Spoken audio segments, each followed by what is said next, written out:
do all that we can to bring our children up in the truth and to build them up spiritually. However, even though parents sometimes spend tireless efforts, some children may not respond in a positive way at first. However, we never, ever give up on our children, do we? In line with this, we'd like to now speak with Robert and Brenda Sutton. They too serve as Bethelites at the Warwick facility. And prior to coming to New York, Brother and Sister Sutton raised 3 children. Brother and Sister Sutton, tell us a little bit about your spiritual routine as you raised your 3 children.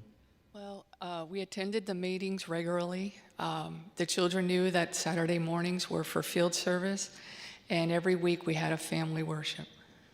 And we also, at one point, changed our family worship night to Friday night, and it coupled with that a family fun night, and where we spent quality time with just us as a family.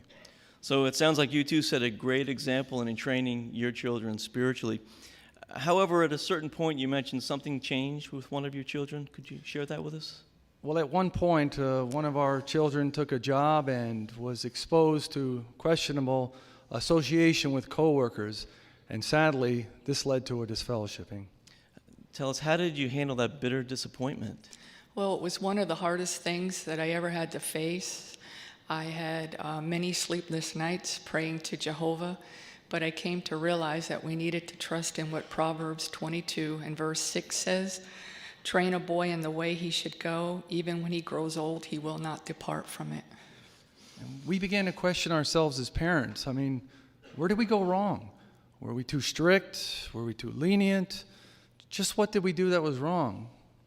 But one thing we did for sure, and that's in addition to multiple times with praying to Jehovah, we made sure that we cling to our spiritual routine.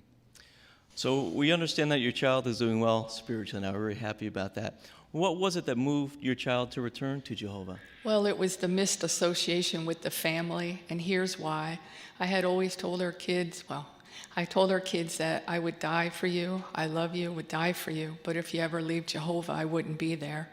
And they knew that we wouldn't waver on this. But sad to say, and as hard as it was, we had to cut off all association. So one final thought, if you could.